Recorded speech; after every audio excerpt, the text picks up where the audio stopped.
je vais être plus courte ce soir que la fois dernière, c'est promis.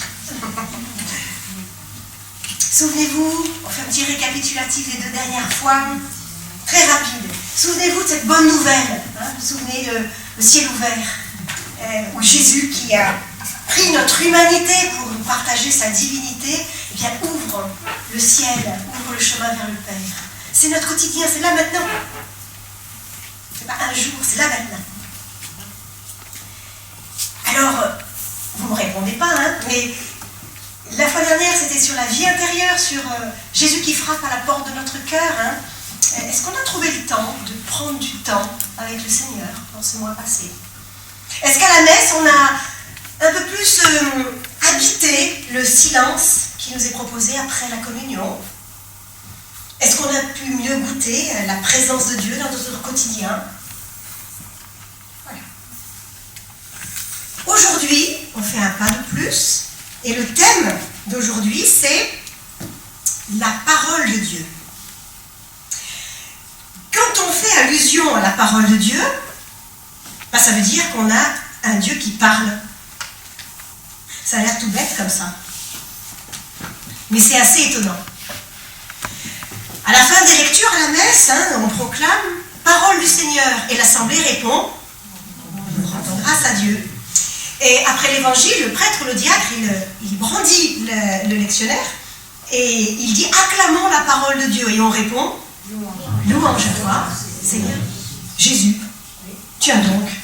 Mais qu'est-ce qu'on acclame? On acclame le livre ou on acclame Jésus? Jésus, la parole. Alors, on entend souvent dire que les 3 religions monothéistes, judaïsme, christianisme, islam, sont les religions du livre. Alors ça, c'est une grave erreur. La religion juive, avec tout ce qu'elle a de révérence, hein, et avec le caractère sacré de la Torah, bien sûr, la Torah, pour nous, c'est la première alliance, hein, c'est l'Ancien Testament. C'est le livre, hein, pour les Juifs. Mais ils ont néanmoins une grande liberté par rapport aux Écritures. Il y a de multiples commentaires de la Torah qui la font vivre. On débat énormément. On débat à propos des Écritures, elle n'est pas figée. Et c'était vrai déjà au temps de Jésus, bien sûr. Par contre, vous ne verrez jamais un musulman faire ça avec le Coran. Pour lui, le Coran, il est immuable, incréé, divin. Il y a au ciel l'unique Coran, celui qui est éternel et dont tout Coran écrit sur un livre ici-bas est la copie. Mahomet a reçu le Coran on pourrait dire en écriture automatique, dictée du Coran éternel qui est auprès de Dieu. Alors, je vais vous faire un petit schéma qui vous fait bien comprendre l'originalité de ce qu'est la parole de Dieu pour nous. Donc, on a dit le Coran, incréé, divin. On aurait tendance à mettre la Bible en face. Les 2 livres, d'accord. Mais en fait, ça ne marche pas du tout comme ça. La Bible, pour nous, n'a pas ce caractère immuable. En fait, ce qui est incréé, divin, en religion chrétienne, c'est Jésus, le Fils de Dieu. Pas les Écritures. Ou alors, du coup, vous allez me dire, Mahomet, alors parce que souvent on met Mahomet en face de Jésus. Mahomet, prophète, Jésus, ils disent que c'est le prophète, voilà, le prophète des hommes. Mais vous allez voir que Mahomet est envoyé pour porter la révélation, il n'est que le vecteur, d'accord, du livre incréé, et on a la Bible, nous, comme support de la révélation, vecteur, révélation du Dieu incréé. Vous voyez comme c'est inversé. Alors je vous dis ça parce que c'est bien d'avoir ça dans notre tête, clairement, parce que des fois il y a des confusions. On croit qu'on parle de la même chose, et en fait on ne parle pas de la même chose. Alors on va un peu plus loin, vous allez voir que réciter le Coran, du coup, c'est un moyen d'entrer dans la présence de Dieu. Et chez nous, en face, ce serait plutôt les sacrements qui seraient l'équivalent, qui sont des moyens d'entrer dans la présence de Dieu. Alors vous allez me dire, et la prière, alors du coup? Eh bien oui, voilà, c'est une question. Mais est-ce que réciter le Coran dans ces conditions, c'est une prière? Vous savez que nous, on en a parlé l'autre jour. On saute sur les genoux du Père. Vous vous souvenez, la première fois, on en a parlé de ça. On a accès en enfant de Dieu, à la tendresse du Père. Bim. On a ce Jésus qui frappe à notre porte pour des épousailles. C'est vraiment l'intime de notre intime. Nous tutoyons Dieu. Nous pouvons nous mettre en colère, nous pouvons crier vers lui, nous pouvons le secouer des fois, nous pouvons nous laisser pétrir. On a cette relation tellement habituelle chez nous qu'on ne se rend plus compte que dans d'autres religions, il n'y a pas cette qualité de prière. On ne... Oh là là, surtout pas. Dieu c'est Dieu. On ne le tutoie pas. On peut tutoyer Dieu dans la grammaire, on s'en fiche. C'est pas ça que je veux dire. C'est qu'on n'a pas cette proximité avec un Dieu vivant. D'accord? Tout ça parce que chez nous, la parole de Dieu, c'est quelqu'un. Ça bouge tout le temps. Comment comprendre que l'histoire de Jésus soit racontée par 4 évangiles? Pour un musulman, d'ailleurs, c'est la preuve de notre erreur. Eh bien, pour nous, c'est plutôt la preuve que notre Dieu nous dépasse, et nous dépassera toujours, que la vérité, elle est ailleurs. C'est la vie que prend les Écritures au travers de ce que l'Esprit Saint inspire aujourd'hui à son Église. C'est cette vie-là qui nous fait vivre. Ça bouge tout le temps, et pourtant, ce sont toujours les mêmes mots. La parole de Dieu, eh bien, le Verbe de Dieu, c'est quelqu'un. C'est Jésus lui-même. Lui seul est, dit-il, la vérité, le chemin et la vie. Personne ne peut mettre la main dessus. Il s'accueille. Je fais une petite parenthèse. La Bible est un dialogue. Il y a une chose que j'ai découverte en préparant. Les psaumes, c'est une parole d'homme. C'est la prière de David. Que ce soit David qui l'écrit, peu importe, c'est la prière liturgique, c'est une prière d'homme qui s'élève vers Dieu. Eh bien, c'est étonnant. La parole de Dieu, la parole des hommes devient parole de Dieu. On est bien loin d'un livre incréé qui tomberait du ciel. D'accord? Donc un Dieu qui parle et dont la parole est vivante. Mais en plus, nous avons un Dieu qui révèle son nom. Quand on révèle son nom, dans les Écritures, on révèle son être profond. Qui on est. On dit qui on est. D'ailleurs, Jésus change de nom des gens. Parce qu'il leur donne une mission. Donc le nom, c'est qui on est. Eh bien, nous avons un Dieu qui révèle son nom depuis la nuit des temps, selon ce que les hommes peuvent comprendre. Alors ça aussi, c'est un élément très important. Révélation, ça veut dire lever le voile.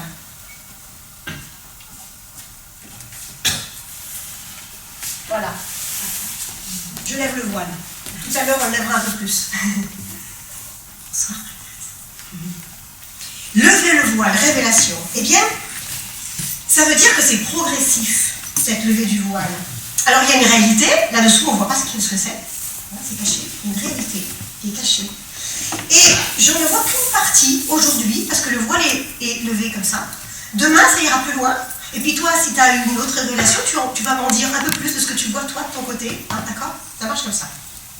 Mais on ne peut pas dire tout d'un coup.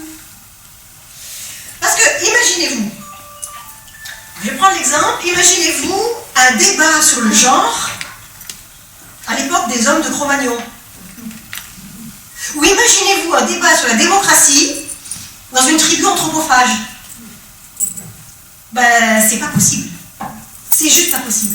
Parce qu'il faut des siècles et des siècles de philosophie, de sciences humaines, de découvertes scientifiques, de toute avancée de l'humanité, pour que certaines choses soient audibles.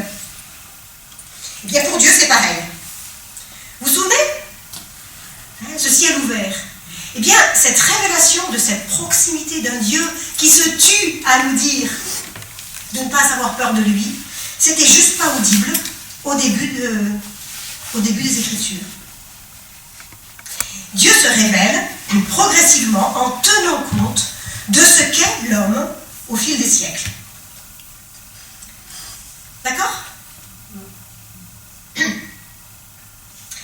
Alors, c'est comme ça qu'il faut lire les prophéties de malheur. Vous savez, ces épisodes de la Bible qu'on attend dans la gobée, j'exterminerai de la terre les méchants, je vengerai, machin, on les passe au fil de l'épée, avec des textes comme ça, on n'arrive pas à gober, et c'est normal. Eh bien, il faut les lire comme un reflet de ce qui est audible aux hommes de leur temps. Est-ce que c'est la parole incréée, vérité incontestable qui tombe du ciel, d'un Dieu vengeur, qui détruit son jouet avec une crise de colère, ou celle d'hommes inspirés par l'Esprit Saint qui font lever le voile sur le visage de miséricorde infinie de Dieu, mais à la mesure de ce qu'ils peuvent.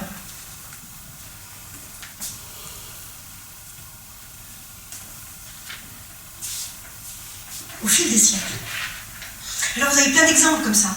Il faut relire, c'est comme ça qu'il faut relire la colère de Dieu quand Moïse descend avec les tables de la loi. Ils ont fait un veau d'or et ils sont en train de s'agenouiller devant un faux Dieu alors qu'ils viennent d'être sauvés d'Égypte. Alors, c'est Moïse qui est en colère et qui veut tous les exterminer. Voilà, d'accord? C'est comme ça qu'il faut lire, vous relirez. Exode 32, 12. La colère de Dieu. Et Dieu se repent de sa colère et il ne détruit pas, bien sûr. Mais voilà ce que les hommes du temps, 1200 ans avant Jésus-Christ, Moïse. Hein. D'accord? On est d'accord? Chez nous, c'est la préhistoire. C'est comme ça qu'il faut lire aussi Jonas. Va dire à Ninive, encore 40 jours, convertissez-vous, sinon je vais détruire Ninive. Mais a-t-on déjà vu notre Dieu détruire quoi que ce soit? Voilà. Nous avons un Dieu lent à la colère et plein d'amour. Et ces paroles menaçantes, elles sont faites pour ne pas être appliquées. D'autant que la pleine révélation de Dieu, eh bien c'est Jésus. Et Jésus crucifié. Voilà. Oh, vous avez vu? Oh, c'est beau. Il y a un cadeau. En plus, Dieu nous fait des cadeaux quand il se révèle à nous. Chose que pour moi, que pour toi, que pour chacun. Voilà. Mais la pleine révélation, vous avez vu, c'est la croix que j'ai mis là. Hein. La pleine révélation, c'est du visage de Dieu, c'est Jésus et Jésus crucifié. J'ai découvert quelque chose il n'y a pas si longtemps que ça. Le premier commandement de Dieu, donné à Moïse, souvenez-vous, c'est « Tu aimeras le Seigneur, ton Dieu, de tout ton cœur, de toute ton âme, de toute ta force. » C'est un commandement. Tu aimeras. C'est une injonction claire et tranchée. Et ce commandement a façonné le peuple de Dieu pendant plus de 1000 ans, donc on disait. Et Jésus, lui-même, l'a pris encore comme premier commandement couplé à « Et ton prochain comme toi-même ». Eh bien, à la résurrection, quand Jésus apparaît à ses disciples, au bord du lac, c'est Jean chapitre 21, il prend Pierre à part, Pierre qui l'a renié 3 fois, il aurait pu se mettre en colère, si on était dans celui qui détruit, etc. 3 fois, il lui demande, Pierre, m'aimes-tu? Ce n'est plus un commandement, c'est une demande humble. Eh bien, ce commandement qui devient une supplication, c'est absolument étonnant, venant de notre Dieu. Et ça, eh bien, c'est de toute éternité dans notre Dieu. Parce que Jésus, qui est la pleine révélation du visage de Dieu, eh bien, Dieu n'a pas changé. Dieu n'a pas changé entre le Dieu de Moïse et le Dieu de Jésus-Christ, on est d'accord? Dieu est éternel, immuable. Eh bien, ce même Dieu, de toute éternité, en fait, nous demande m'aimes-tu? Sauf que c'est inaudible au temps de Moïse. Et pourtant, c'est sans cesse murmuré à ceux qui aiment Dieu au cours des siècles. Le message de la croix, il n'est pas audible à Abraham, et pourtant, il filtre déjà dans le sacrifice d'Isaac, souvenez-vous. Élie, Et il passe au fil de l'épée tous les prêtres de Baal qui étaient dans l'idolâtrie, dans les faux dieux, les égorge tous. Et pourtant, il décèle la présence de Dieu dans le souffle ténu de la brise et pas dans les éclairs du tonnerre. Les prophètes, qui sont bien sûr inspirés du Saint-Esprit, vont inlassablement crier que Dieu est Père, époux, bien-aimé. Le voile se révèle. Et vous imaginez bien que le Messie souffrant, ces paroles d'Isaïe, chapitre 53, qu'on lit pendant la Semaine Sainte, homme de douleur, habitué à la souffrance, ce Messie qui s'offre comme un mouton à la boucherie, mais ce n'est pas audible pour ceux qui attendent un Messie glorieux. Et pourtant, eh bien, ça pétrit le peuple de Dieu. Et quand les amis de Jésus, pétris des Écritures, le reconnaissent ressuscité, eh bien, tout prend sens. Et sur le chemin d'Emmaüs, il leur a rappelé tout ce qu'il se rapportait à lui dans les Écritures. Et ce coup-ci, ils comprennent. Donc Dieu se révèle. Et Dieu se révèle encore aujourd'hui. C'est grâce à l'Esprit Saint répandu dans nos cœurs, à notre baptême, qu'on le comprend. On apprend ensemble, en Église, quel est son nom, qui est notre Dieu. Et Dieu se révèle inlassablement, malgré que toutes ces alliances, à chaque fois on les casse. Toutes les alliances, de Noé, de Moïse, des prophètes, toutes les alliances, on les casse. Mais Dieu ne se fatigue pas de refaire alliance avec nous. Il les renoue sans cesse. Donc dans ce dialogue, vous voyez que dans ce ciel ouvert, c'est un dialogue. Dans ce dialogue, au fil des âges, Dieu prépare sa venue. Sa venue il y a 2000 ans, dans la crèche, dans le creux de Bethléem en Palestine, avec la naissance de Jésus, mais aussi sa venue aujourd'hui, ici, à Ambérieu, dans mon cœur, dans ton cœur, pareillement qu'il y a 2000 ans. C'est Noël. Toute l'énergie de Dieu, il la passe à préparer le cœur de l'homme, à le recevoir. Le désir fou de Dieu, on va revenir là, le désir fou de Dieu, eh bien, c'est de nous partager sa divinité, on l'a dit, pour se mêler à notre humanité, pour partager sa divinité. Et, frères et sœurs, au-delà des excès de nourriture, les débauches de cadeaux que l'on est en train de vivre, là, et qui, ça va aller crescendo dans les 15 jours qui viennent, bien, pouvons-nous dire à nos contemporains, je crois en un Dieu qui vient établir son règne dans ma vie, dans ta vie, pour y faire régner un règne d'amour, bien sûr. Ta vie telle qu'elle est. C'est une étable, tant mieux. Ça aussi, c'est une vraie bonne nouvelle. Ça s'appelle l'espérance. La révélation de Dieu, donc on l'a vu tout à l'heure, ça culmine à la croix. L'ultime parole de Dieu, la dernière parole de Christ en croix, c'est celle du cœur ouvert. Des lèvres de son cœur ouvert, silencieuses, qui se laissent percer pour répandre l'eau et le sang. Amour jusqu'à la dernière goutte. Pour moi, pour toi, pour chacun de nous. Et ça, c'est renversant. Avez-vous remarqué que Dieu marche à l'envers? Je sais pas, un jour je ferai un schéma, je ne sais pas combien le faire. La tête en bas, sur les mains, je ne sais pas comment, mais ça marche tout à l'envers avec Jésus. Tout est renversé avec lui. Les forts, ce sont les faibles. Les premiers sont les derniers. Les rois naissent dans une étable. Dieu marche à l'envers. C'est ce qu'on dit au Magnificat. Il élève les hommes, il renverse les puissants, il élève les humbles. Il renvoie les riches, les mal vies. Les femmes sont les premiers témoins de la résurrection. Les enfants sont nos maîtres. Perdre, c'est gagner. Mourir, c'est vivre. Benoît XVI, dans la Verbum Domini, Benoît XVI, il dit « La parole de Dieu révèle la nature filiale et relationnelle de notre vie.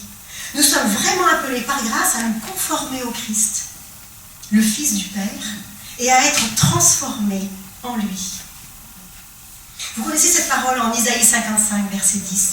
Comme la pluie et la neige descendent des cieux et n'y retournent pas sans avoir arrosé, fécondé la terre et fait germer les plantes, sans avoir donné de la semence au semeur et du pain à celui qui mange. Ainsi en est-il de ma parole qui sort de ma bouche. Elle ne retourne pas à moi sans effet, sans avoir exécuté ma volonté et accompli mes desseins.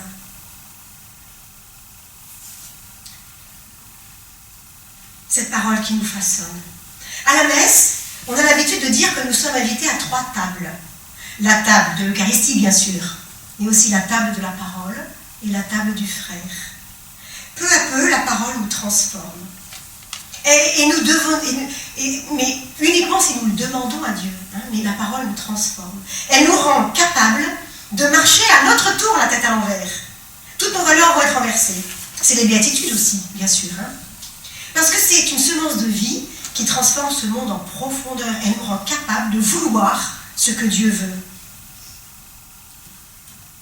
Donc, grâce à la parole de Dieu, nous sommes aptes à avoir la révélation de son nom, à accueillir son règne qui s'établit dans nos vies et qui nous fait marcher dans sa volonté. Nous sommes chrétiens, hommes et femmes, sur la terre comme au ciel. Voilà, c'est le tout début du Notre Père.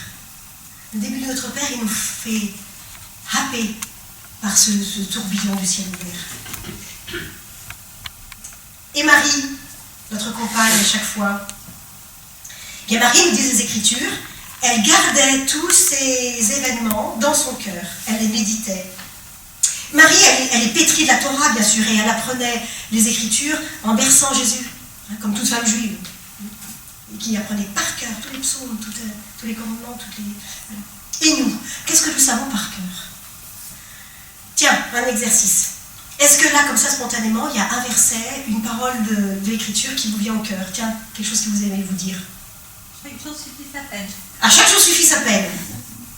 Quoi d'autre? Jésus qui nous dit: venez à moi, vous tous qui peinez. Venez à moi, vous qui peinez. Je suis la résurrection et la vie. Quoi d'autre? Viens, suis-moi. Je suis le chemin, la vérité. Vous voyez?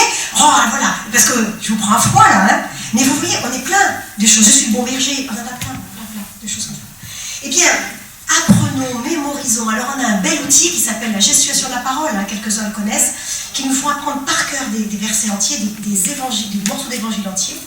Et puis, on a plein de choses. Maintenant, on a le smartphone qui marche très bien. On a prié en église, tout ça. Mais imaginons qu'on perde ces supports.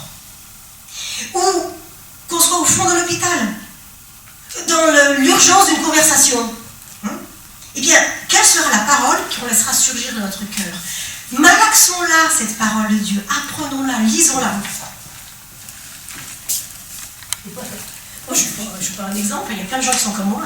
Mais ma Bible, vous la verriez, je la griffonne, je la note, je la corne, je mets bon. Parce qu'elle devienne notre livre de chevet.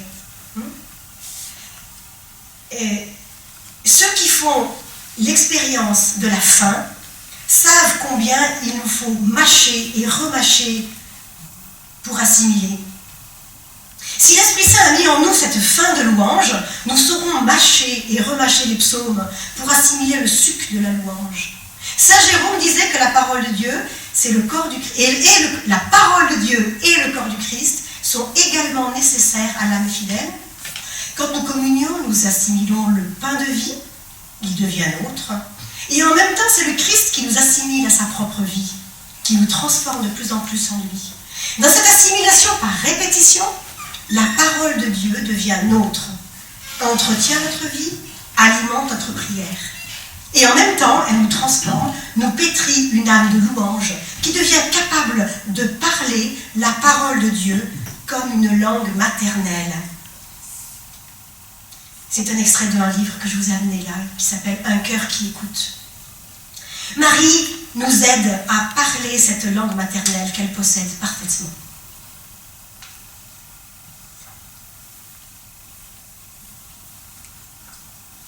Alors je laisse maintenant la parole à Sophie et Franck,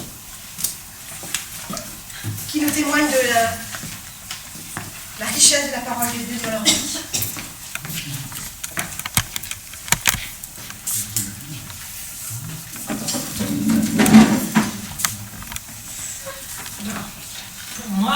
La parole de Dieu est vitale. Elle s'incarne en moi et me donne la vie. La parole de Dieu me révèle qui est vraiment Dieu. Elle me révèle aussi ma véritable identité. Elle me dit qui je suis en Christ, ma position que j'ai en Christ. J'aime méditer, murmurer, confesser, proclamer la parole de Dieu, car ma vie spirituelle en dépend. L'homme, en effet, dans la parole il est écrit, l'homme ne vivra pas seulement de pain, mais de toute parole qui sort de la bouche de Dieu. La parole est ma nourriture. La parole me rassure, me console, me remplit de joie et de paix. La parole dit ce qu'elle fait et fait ce qu'elle dit. La parole de Dieu est vivante et efficace, plus tranchante qu'une épée à double tranchant, pénétrante jusqu'à partager âme et esprit, jointure et moelle. Elle juge les sentiments et les pensées de mon cœur. Je vais un exemple en fait que j'ai reçu en lisant la Bible. J'ai lu sur Noé en fait, et il y avait une histoire sur l'arc-en-ciel.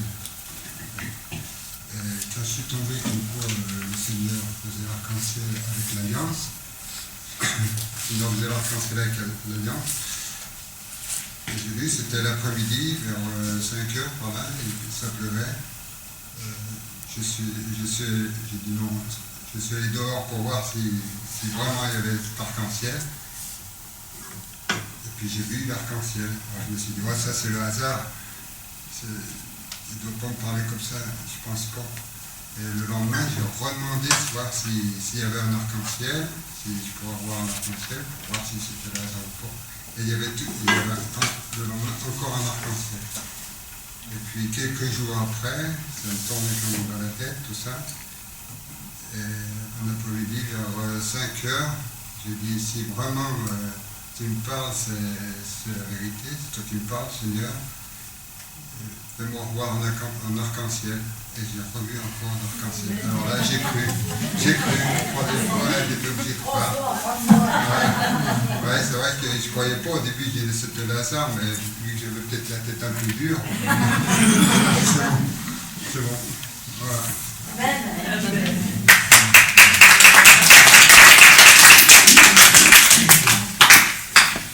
Alors, avoir un Dieu qui parle, c'est bien. Avoir un Dieu qui me parle, c'est mieux. Donc on vous propose, au lieu de faire des groupes par 4-4, comme on avait l'habitude, eh bien, on doit être une trentaine à peu près, de faire 3 groupes de 10. Ça fera 12, 11, 12, peu importe. 3 groupes, c'est peut-être un peu beaucoup, 12, non? Non, 3, c'est pas bon. Et chacun, alors, je ne me suis pas occupée des salles Bruno, mais écoute, ça elles ne sont pas trop froides. Un ira à l'aumônerie, un ira de ce côté, à la salle jaune, et puis un restera là. Je vous donne les consignes à tous, tout le monde. Vous allez voir, c'est tout simple. C'est sous la forme du dialogue contemplatif que nous donnent les Ignatiens comme outil. Donc, la personne qui va animer, alors j'aurai besoin... Qui est-ce qui va faire ça en plus? Nat, tu voudras animer le 3e? Tu verras, c'est tout simple. Quand on sera bien installé, on se met en rond, on lit une première fois, l'animateur lit une première fois, vous allez voir, c'est l'évangile d'aujourd'hui. C'est un vrai cadeau, parce que c'est la brebis perdue.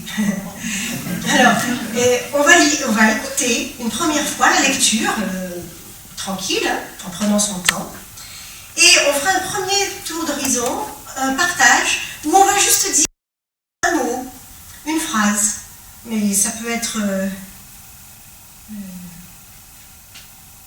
Il n'y a pas de petits mots là. Des fois ça peut être un soudain, mais il n'y en a pas là. Mais voilà, voilà. Un mot qui nous accroche, une phrase qui nous accroche. C'est tout. Hein, on ne commence pas. Voilà.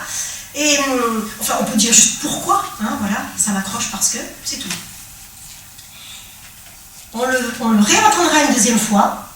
Donc la personne va le relire une deuxième fois. Et cette fois-ci, il nous sera demandé de partager ce que me dit le Seigneur au travers de ça. On ira un petit peu plus loin. Et une troisième fois, en prenant notre temps, on a tout notre temps, hein, on pourra dire ce que je dis au Seigneur, ma prière, ma réponse. Une fois qu'on a accueilli ce que la parole me dit, on a une réponse qu'on peut formuler.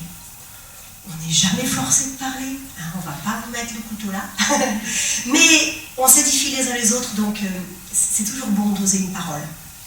Ça marche? On se donne? Quelle heure est-il, Madame Persille? 9h15.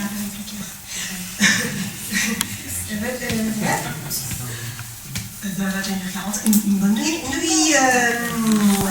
J'ai des outils ici aussi, j'ai des livres que je vous ai amenés, ceux de la fois dernière aussi, sur la Lectio Divina, mais aussi Un cœur qui écoute. C'est un tout petit livre, il faut le lire. J'ai aussi un instrument, des photocopies toutes simples, qui reprennent à la fois le temps de prière personnel, mais appliqué à la parole de Dieu, donc prier la parole de Dieu. Ça peut vous aider aussi. Voilà. Et la prochaine fois, bien sûr, nous avons, c'est Bruno qui nous enseignera sur l'Eucharistie et l'adoration. Et vous allez voir qu'on va dérouler notre Père encore. Donne-nous aujourd'hui notre pain de ce jour. Je vous propose le numéro 99 sur vos livrets.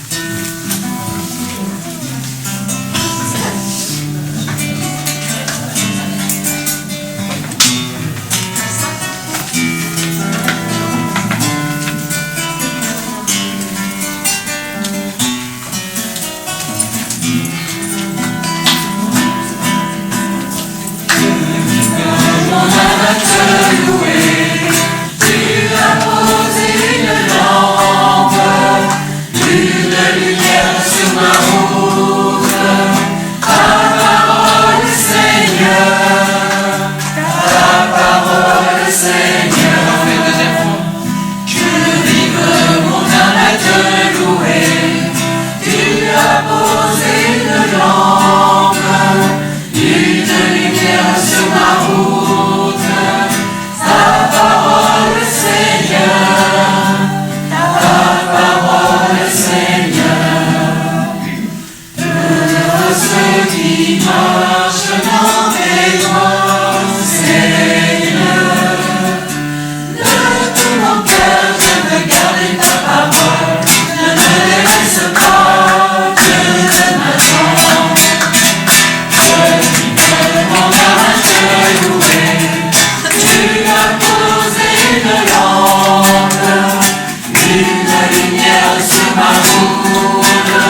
parole, elle met mon cœur en fête. Ta parole me donne envie de faire quelque chose pour toi. Ta parole me sauve. Ta parole me fait grandir. Ta parole chasse les ténèbres. J'avais peur avant, mais j'ai pas peur maintenant. Parce que tu es là, tu veilles en moi. Tu n'es pas dehors, tu es dedans en moi. Tu viens veiller en moi. Tu me soutiens. Tu sais que je suis faible, mais c'est toi qui me soutiens. Mais j'ai pas peur de te dire ce que tu es devant l'assemblée. Sois béni pour l'amour infini que tu as pour chacun de nous, Seigneur. Tu nous aimes chacun. Nous sommes uniques à tes yeux. Oui, sois béni, Seigneur, pour cette lumière sur notre chemin. Cette lumière que tu as pour chacun de nous. Béni sois-tu, Seigneur. On peut chanter le numéro 63. Seigneur est mon berger. Bien sûr.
pécheurs, maintenant et à l'heure de la mort. Amen, Amen, Alléluia.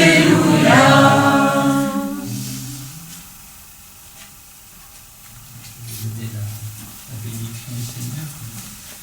Le Seigneur soit avec vous. Et avec votre esprit. Que Dieu Tout-Puissant vous bénisse, le Père, le Fils et le Saint-Esprit. Amen. Allez dans la paix du Christ. Nous rendons grâce à Dieu. On vient de chanter le bon pasteur, le berger, qui nous conduit bien sûr à nous retirer bien sûr souvent sur la montagne. Et je dirais, quand on va parler de l'Eucharistie, il y a 2 sommets dans l'Eucharistie. Le premier sommet, c'est la parole de Dieu. Voilà, la parole qui est le pain de vie. Et puis le deuxième sommet, c'est l'Eucharistie avec aussi cette partie particulière un petit peu qui est l'adoration.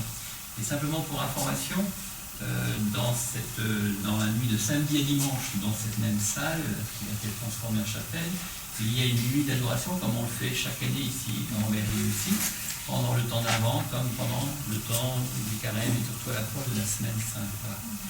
Donc il y a une nuit d'adoration, donc c'est de 21h à 8h. Donc de savoir aussi que c'est ouvert à tout le monde, voilà, les portes sont ouvertes, vous pouvez stationner vos voitures, il n'y a pas de problème. C'est toujours un moment qui est agréable quand on peut le vivre, une expérience où on vient en pleine nuit tout simplement, prendre un petit moment auprès du Seigneur, ça fait beaucoup de bien. Alors si après il y a des personnes qui savent à quelle heure je vais venir, à 2h ou à 3h, ben, il y a un petit planning, des fois ben, vous mettez votre nom, votre numéro de téléphone, comme ça on a la certitude qu'il y a toujours au moins une personne qui est présente, en général il y a plus, mais voilà. Donc c'est aussi une expérience aussi à vivre que cette nuit d'adoration, simplement pour informer. Voilà. C'est Jésus tout seul. Non. Voilà. Et puis la prochaine fois, c'est moi qui vais aborder la question de l'Eucharistie. Avec beaucoup de foi. Voilà. Merci Bijou. Aujourd'hui c'est ton anniversaire.